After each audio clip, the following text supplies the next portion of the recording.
Hi, and welcome back to Fellowship. Here we talk about love, loss, and legacy, and how to build the future's plans that can outlive us. We walk into conversations that may seem uncomfortable, but we want to walk out of this conversation feeling empowered enough to make a plan, making the right decisions for ourselves and the people that we take care of, because the future does not plan itself. If you don't plan it, then you're giving the plan to someone else's hands. Today, we're going to talk about how to choose the right person. We've seen why we're doing the estate plan, exactly what it is, and want to go deeper, but in a simple way to understand the person you put in charge of your plan.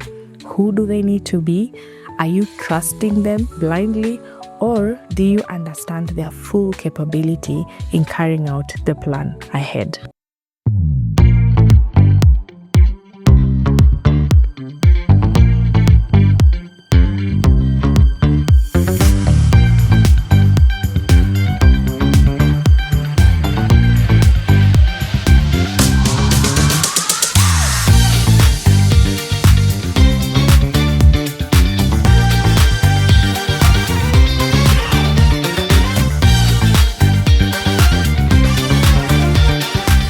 We live in a very interesting world, and we are in interesting times.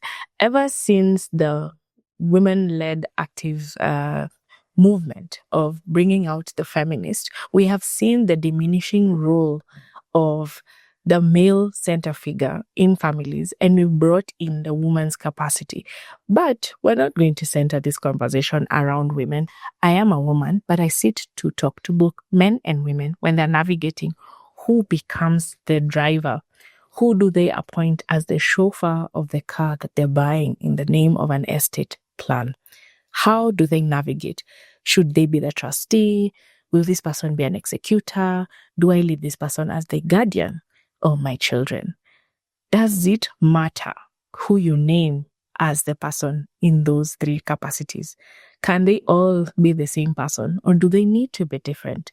What exactly are they supposed to do so that I know who I'm leaving in the care of my property, for instance, of my children, who I'm also preparing to take over my decision-making roles in certain capacities, and who I trust enough to bury me with dignity and also carry forward my plan as best as they could. When you hear that, are you that person to anybody? Do you have someone who trusts you well enough to leave you in the care to leave their children in your care? Do you have someone who is able to leave you to house sit, to sit your land, to buy your business, to just take over the role that you carry as the decision maker in your life? Do you have that person? If you don't have that person, then maybe you are that person to someone. Are you the caregiver to the person that you take care of?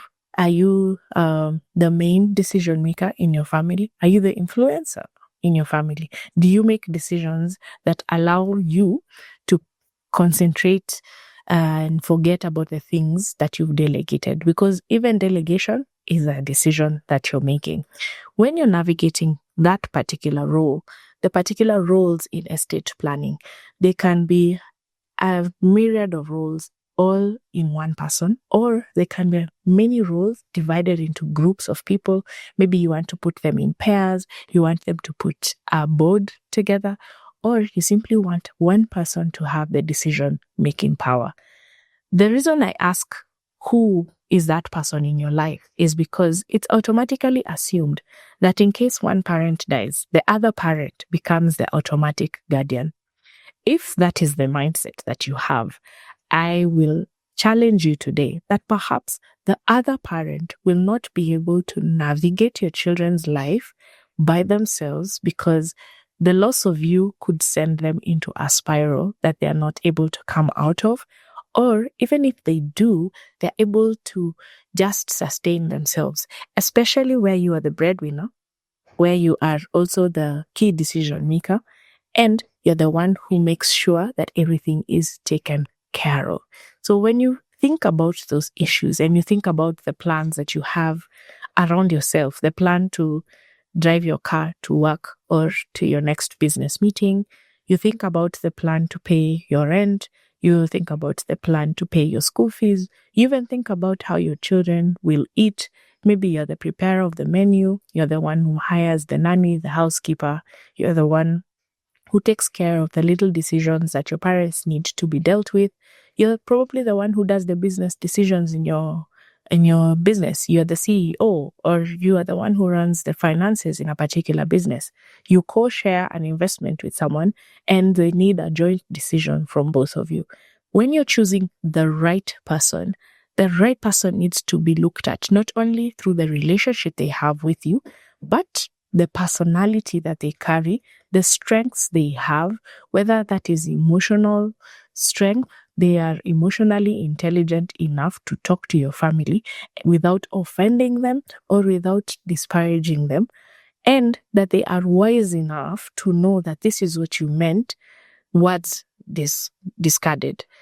In most cases, when we talk to parents or when I help people set up their plans, the person that is picked the most when we talk about children as having a guardian over them, most people pick their mothers or their sisters.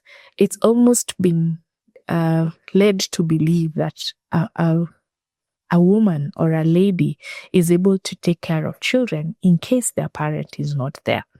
In other cases, when you're talking about an executor of a will, most people pick their brothers, or sometimes they'll pick two of their brothers who they believe are strong enough to lead certain decisions. I have a story for you in that regard. There's a lady called Neema, and Neema did the wise thing of writing her will. When she was writing her will, she decided on two important things. She named her sister Alice as the guardian to her two children, and she named her brother Eric as the executor of her will. Why did she do that? Neema had been divorced and she was raising her children by herself, but co-parenting with her former spouse. And she really relied on her brother when it came to certain things that were happening in the home. Whether that is someone needed to drive her children to school, someone needed to drive her up country, someone needed to come and take care of certain hard decisions in her house, she truly relied on Eric. And Eric took that role firmly as the father of the home. Eric himself was a married man with 4 children, and he knew that he not only stood tall and strong in his family, but he also stood tall and strong in his sister's family. So it was not shocking to him that he discovered he is the executor of Neema's will. What was shocking to Alice and the other siblings of Neema and the children of Neema is just how strongly Eric held the executor role. He began making decisions that made them raise their eyebrows, and at some point, they also started complaining and lamenting that probably Eric was not the best fit for that role. Why? Eric decided that because he held the funds in the account for Neema, he would prefer to invest those funds in a long-term plan rather than pay up the short-term utilities for the children and make investment decisions jointly with the guardian of the children, Alice.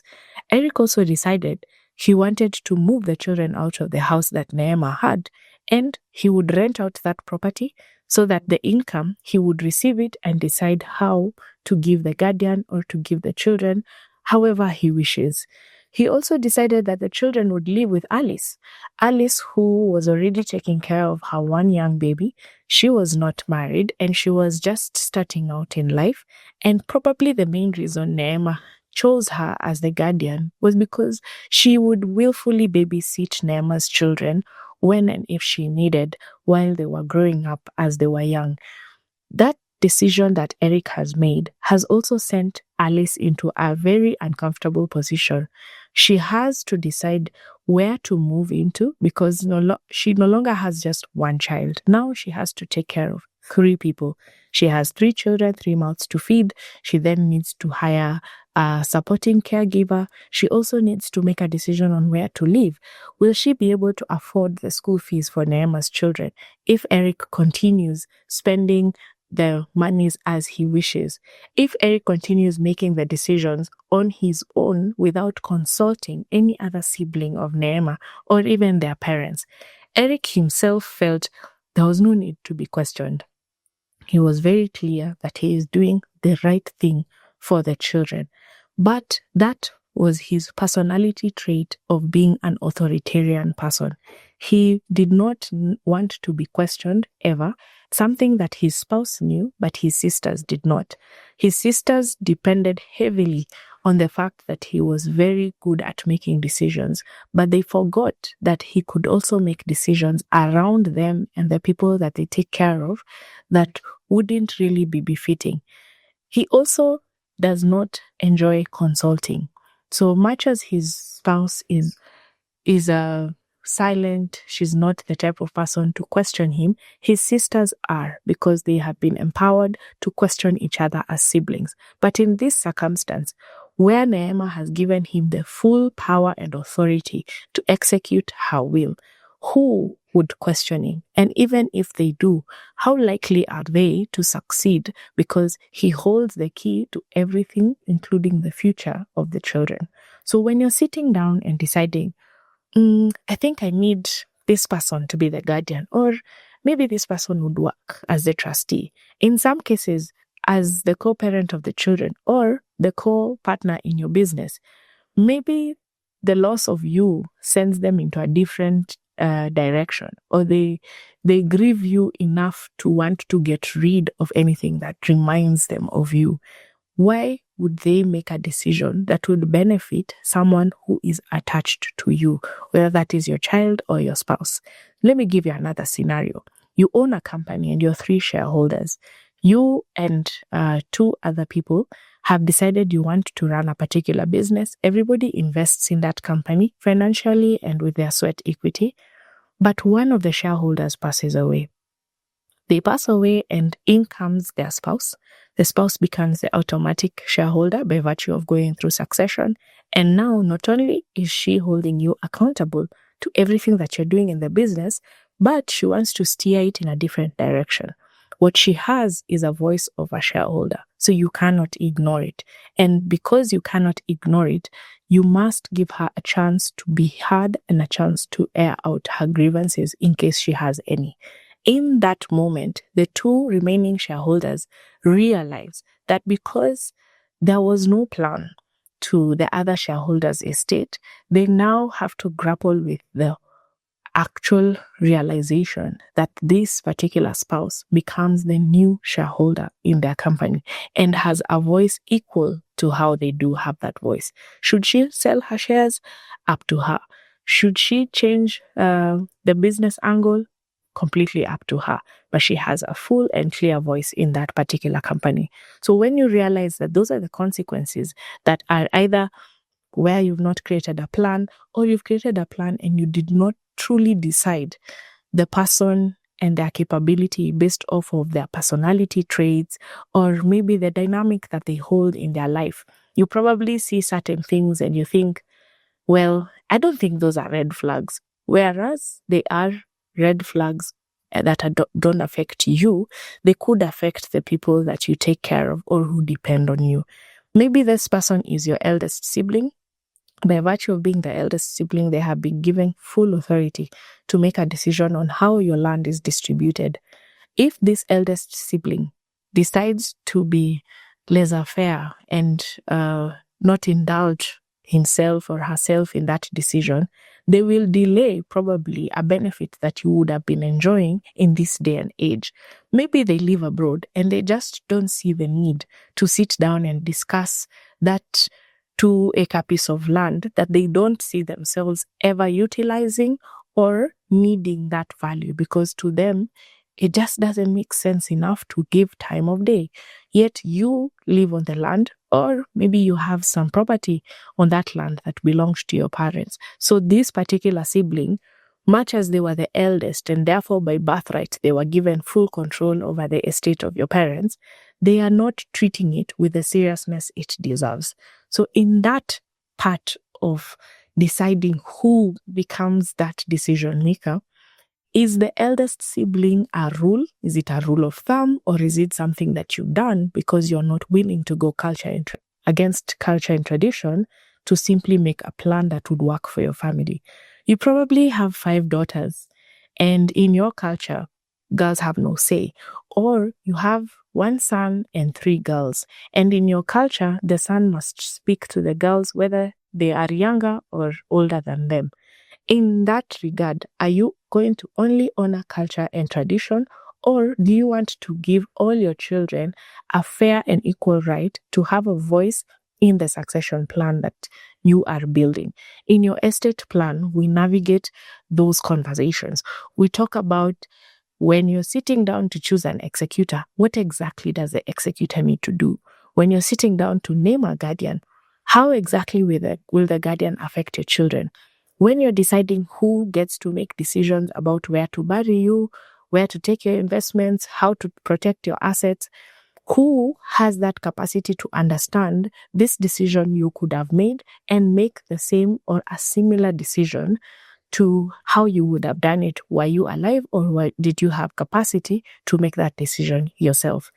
Come back to the next segment and we will understand exactly what that person needs to do, so that as you think around the person that in your life needs to sit in that position, you can ask yourself, do they need to be distanced from me, or do they need to be close enough to be my family member? Who becomes the person you give the keys? Who do you empower as your executor, as your trustee, as the guardian? Who is that person that you trust in your life? You trust them enough to give them that responsibility, that knowing that you can't control everything after you're gone, but you can influence what happens. That is the key you need to have while you're deciding who becomes that person. First things first, you must look at their personality, the kind of person that they are when they're running their day-to-day affairs. Are they a person whose lifestyle that you are in agreement with? Are the values aligned? Do you understand the decisions that they make on a day-to-day, or do some of their decisions make you cringe? Is it a person who properly understands discipline of children, or do they just believe let them be as they are? Because we have the world of gentle parents and we have the world of authoritarians. Is this a person you can leave your child with and full confidence, knowing that they will take them through school, they will not treat them as second-level citizens? Is this person trusted enough to know when something has happened to you and that this is their responsibility, and they take over with it in good faith and full responsibility? That is a guardian. A guardian could be your sister, it could be your best friend, it could be your brother, it could be your mom, it could be an elder sibling. Maybe you have an older child who is a full adult and they're able to take care of your other siblings. It is simple enough to name them in your will that you will be the guardian and that you will participate in making decisions around these children for so long as you live, and that they're also able to transition that role. Even if it is your co-parent, you can tell them the values and the desires that you wish for them to maintain and sustain. And believe it or not, a lot of us do honor the dying wishes of a person because we believe it is the last respect that we can give them. It is not just for them, but we believe that we carry forward the energy and the values and the principles that they upheld, and more so if they expressly left it in an instruction format for us. How then do you navigate the person you give the key to your assets? The key to making decisions about the money you have in your bank, the benefits that are streaming from all your investments.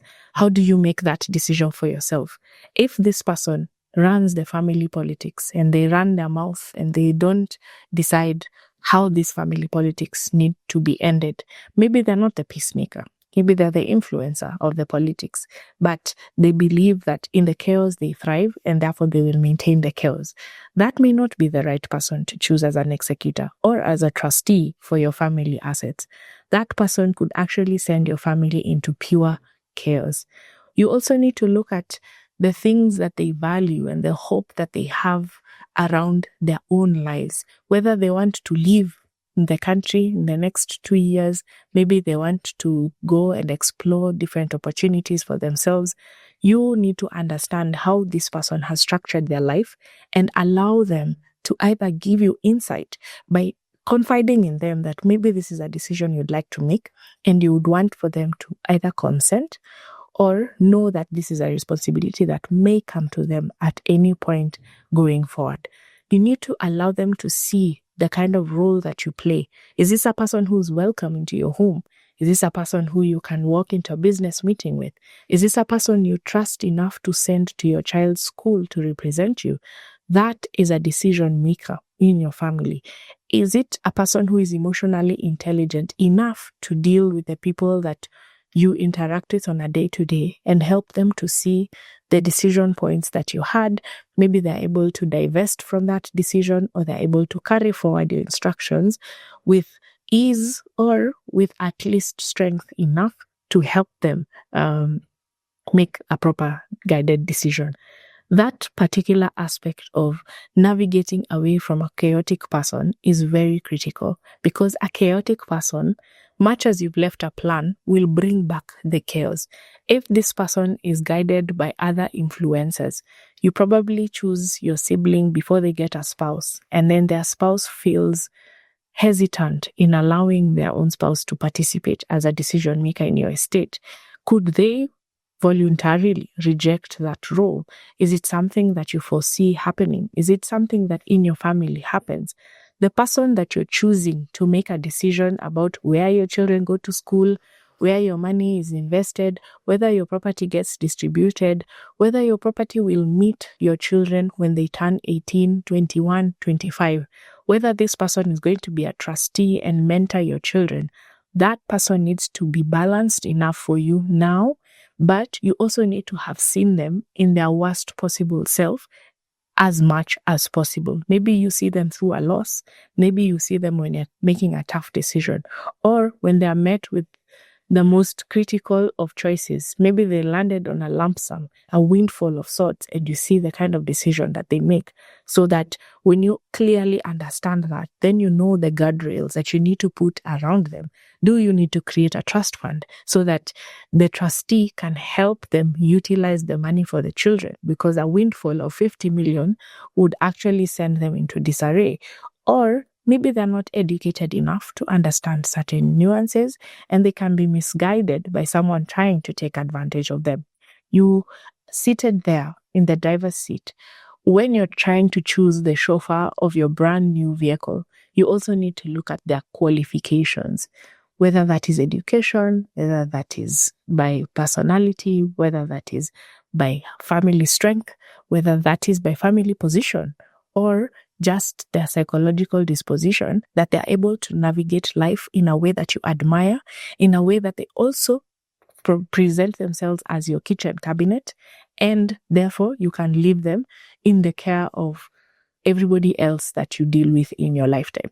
The decision is extremely critical. It is the rise and fall of an estate plan, because if someone refuses to step up and take up that responsibility, your estate will stop and try to find someone else who will continue.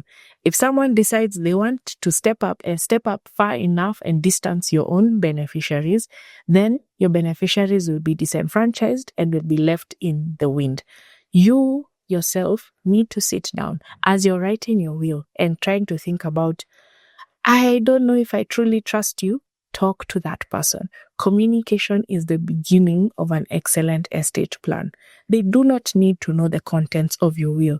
They simply need to understand the role that they are playing.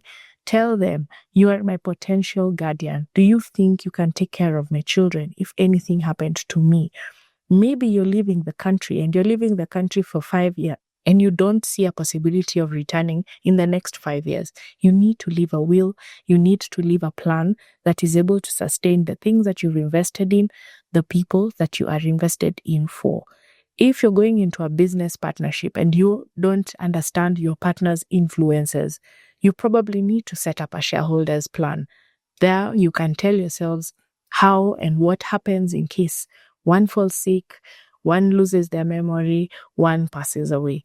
In case you're getting into a marriage, Don't be afraid of sitting down and understanding the kind of obligations that your partner has brought into the marriage. We don't only bring love, dreams, and desires, we also bring liabilities, debts, and burdens. They could be familial burdens, that they are familial ties that they're not able to break away from, and they are the key decision makers. That can land on you. Or it could be a debt that has been carried forward by their parent to them, and then it can come to you. So understanding the key person in a plan needs you to build a family tree, build around yourself your inner circle and your outer circle, and then curate your kitchen cabinet. Thank you so much for lending me your ears this day, and I hope that you have learned something and that you're able to assess the people around you. If you need an external party, a professional advisor, a professional trustee, that could be the way that would save your family agony or relationship breaks. It is easier said than done. I have said before that curating an estate plan is something we do as a monologue in our minds, as a dialogue with other people. Doing it is the actual work. I hope that you get an opportunity to actually curate the plan that would be best fitting for the people that you take care of. Please like, share, comment, subscribe. Send this to any person who you think needs to hear out. Send this to your partner and tell them we need to select a proper guardian, or send this to your family and try and understand the influential position that you all hold within that family. If you come back to this channel, come back as a subscriber. Note that we will be sharing more and more and going deeper and deeper into what estate planning looks like. And the joy is to radically change how we do succession in Kenya, how we create family generational wealth, and build a better future for the people that are coming after us.